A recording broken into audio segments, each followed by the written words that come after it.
Accounting no problem में आपका स्वागत है। मैं हूं आरती। टेली प्राइम की इस वीडियो सीरीज के आज के अध्याय में हम आपको बताएंगे लेजर्स को ऑल्टर और डिलीट कैसे करते हैं। इससे पहले वाली 2 वीडियोस में हमने आपको क्रमशः सिंगल लेजर और मल्टीपल लेजर्स बनाना बताया था। इस वीडियो में हम आपको लेजर्स को ऑल्टर और डिलीट करना बताएंगे। तो आज के अध्याय में सबसे पहले हम देखेंगे किसी एक लेजर यानी सिंगल लेजर को ऑल्टर कैसे करते हैं। अभी हम गेटवे ऑफ टैली पर हैं। यहाँ किसी भी ऑप्शन का उपयोग करने के लिए उसे सिलेक्ट करना होता है। उसके 3 तरीके हैं। पहला, अप या डाउन एरो की से उस पर जाएं और एंटर प्रेस करें। दूसरा, माउस से सीधे उस ऑप्शन पर जाकर उस पर क्लिक करें। और तीसरा, आप यहाँ देख रहे हैं सभी ऑप्शंस में एक अक्षर कैपिटल और बोल्ड है और उसका कलर नीला है। दरअसल ये अक्षर उन ऑप्शंस की शॉर्टकट कीज हैं। चलिए आगे बढ़ते हैं। किसी भी मास्टर्स में ऑल्टर करने के लिए हमें ऑल्टर ऑप्शन पर जाना होता है और जैसा कि आप देख रहे हैं इसकी शॉर्टकट की है ए। हम ए प्रेस कर रहे हैं। ये लिस्ट ऑफ मास्टर्स आ रही है। हम लेजर्स में ऑल्टरेशन यानी कि बदलाव करना चाहते हैं तो यहाँ से हमें लेजर सिलेक्ट करना होगा। देखिए ऐसा करते ही लिस्ट ऑफ लेजर्स आ गई है और इस लिस्ट में सभी लेजर्स के नाम दिखाई पड़ रहे हैं। आप जिस लेजर को ऑल्टर करना चाहते हैं उसे सिलेक्ट करें। जैसे कि हमने सप्लायर अशोक ट्रेडर्स को सिलेक्ट किया। ये देखिए लेजर ऑल्टरेशन विंडो आ गई है। इसमें लेजर बनाते समय आपने जो भी डिटेल्स दी होंगी वो दिखाई पड़ेंगी। यहाँ से आप नाम, ग्रुप, मेलिंग डिटेल्स या ओपनिंग बैलेंस इत्यादि जिसमें भी चेंजेस करना चाहें कर सकते हैं। हम मेलिंग डिटेल्स में कुछ चेंजेस कर रहे हैं।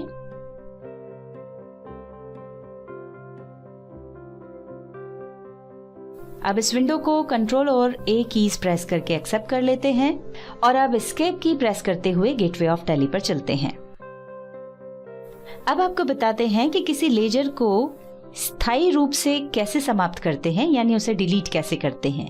उसके लिए भी आपको ऑल्टर में ही जाना होगा। ये अभी हम गेटवे ऑफ टैली पर हैं। ऑल्टर में जाने के लिए ए की प्रेस करेंगे। यहाँ लेजर सिलेक्ट करेंगे। अब वो लेजर सिलेक्ट करें जिसे आप डिलीट करना चाहते हैं। ये देखिए लेजर ऑल्टरेशन विंडो आ गई है। इस स्क्रीन पर ऑल्टर और डी एक साथ प्रेस करें। एक छोटी विंडो आएगी जिसमें आपसे पूछा जाएगा कि क्या आप इसे डिलीट करना चाहते हैं। यदि हाँ तो Y या एंटर प्रेस करें और यदि नहीं तो N प्रेस करें। यहाँ पर एक महत्वपूर्ण बात ध्यान रखें कि जब आप किसी लेजर में कोई ट्रांजैक्शन कर लेते हैं यानी किसी लेजर को लेकर कोई वाउचर एंट्री कर लेते हैं तो उसे डिलीट नहीं किया जा सकता। ऐसी स्थिति में ऑल्टर और डी प्रेस करने पर भी डिलीट का कोई मैसेज नहीं आएगा। यहाँ हम इस लेजर को डिलीट करना चाहते हैं इसलिए एंटर प्रेस कर रहे हैं। देखिए ऐसा करते ही हम लिस्ट ऑफ लेजर्स पर आ गए हैं और हमने जो लेजर अभी डिलीट किया था वो अब यहाँ पर दिखाई नहीं पड़ रहा है। चलिए अब आपको बता देते हैं मल्टीपल लेजर्स में ऑल्टरेशन कैसे करते हैं। उसके लिए चार्ट ऑफ अकाउंट्स पर जाना होगा जिसके लिए हम H की प्रेस कर रहे हैं। यहाँ पर लेजर्स हाइलाइटेड है। एंटर प्रेस करें। ये देखिए चार्ट ऑफ अकाउंट्स की स्क्रीन आ रही है। यहाँ पर मल्टी मास्टर्स में जाने के लिए ऑल्टर और H कीज प्रेस करेंगे। अब यहाँ पर दिखाई पड़ रहे मल्टी ऑल्टर को सिलेक्ट करेंगे। ऐसा करते ही सेलेक्ट ग्रुप की स्क्रीन ओपन हो जाएगी और लिस्ट ऑफ ग्रुप्स दिखाई पड़ेगी। यदि आपको किसी एक ग्रुप में बनाए गए लेजर्स में कोई चेंजेस करना है जैसे कि उनके नाम, ग्रुप या ओपनिंग बैलेंस में कोई चेंज करना है तो उस ग्रुप को सिलेक्ट कर लें। जैसे यहाँ पर हम बैंक अकाउंट्स ग्रुप को सिलेक्ट करके एंटर प्रेस कर रहे हैं। ऐसा करते ही मल्टी लेजर ऑल्टरेशन विंडो खुल जाएगी। यहाँ पर आप देख सकते हैं हमने बैंक ग्रुप में 2 लेजर्स बना रखे हैं। इनमें से स्टेट बैंक ऑफ इंडिया का नाम और ग्रुप दोनों ही सही हैं, पर दूसरी जो बैंक है उसका नाम बैंक ऑफ इंडिया न होते हुए बैंक ऑफ महाराष्ट्र है। और इस बैंक से हमने सीसी लिमिट ली हुई है, यानी ये लेजर बैंक अकाउंट्स ग्रुप में न होकर बैंक ओसीसी अकाउंट ग्रुप में होना चाहिए। तो हमको यहाँ पर चेंजेस करना होंगे, तो हम ये चेंजेस कर देते हैं।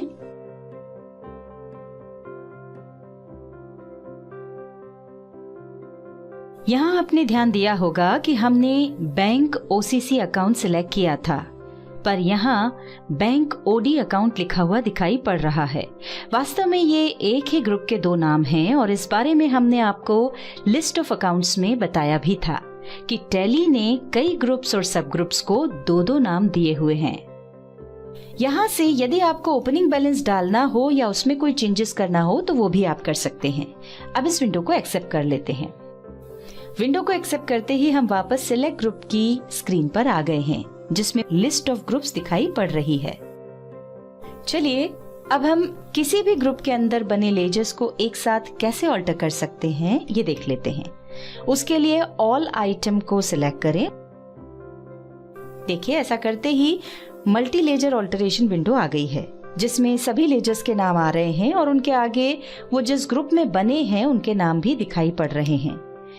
इसके अलावा यदि आपने कोई ओपनिंग बैलेंस दिया होगा तो वो भी यहाँ पर दिखाई पड़ेगा।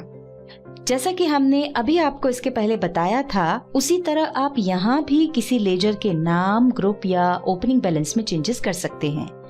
उदाहरण के लिए हमने गलती से अपने कस्टमर सुरेश एंड कंपनी का लेजर सन्ड्री क्रेडिटर्स ग्रुप में खोल लिया था, तो उसे ठीक करके सन्ड्री डेटर्स ग्रुप में कर देते हैं। इसी तरह हम प्रोप्राइटर कैपिटल अकाउंट का नाम बदलकर कैपिटल अकाउंट करना चाहते हैं, वो कर देते हैं।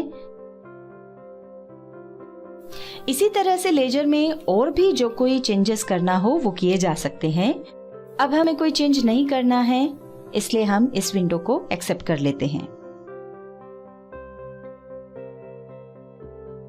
दोस्तों, हम हर वीडियो में कुछ नई बातें डिटेल में समझाते हैं और बाद में शॉर्ट में उनका उपयोग करते हैं।